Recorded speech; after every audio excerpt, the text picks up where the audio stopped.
ang tingin ko ang mas mabigat na problema na dapat malaman ng Pilipino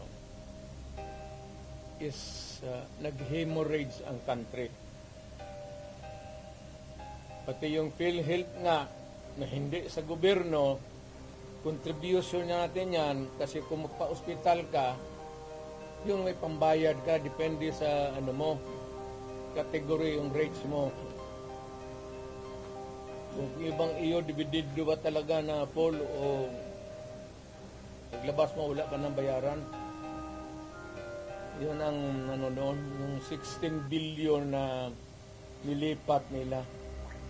That is the most dangerous at dapat utang inestapa yan. Government malverse the money of the people. Ginamit mo yung pera ng ano? And even Congress cannot do that. Trust fund yun eh. Galing inyo yun. Pati akin.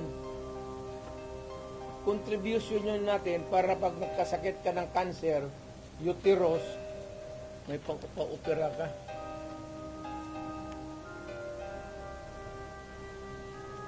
Ang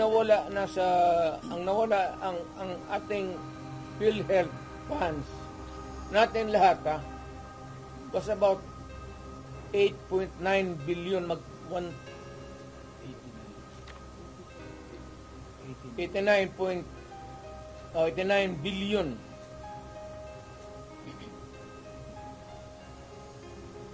Of that 89 billion, 27 na lang ang nawala. 27 na lang ang natira.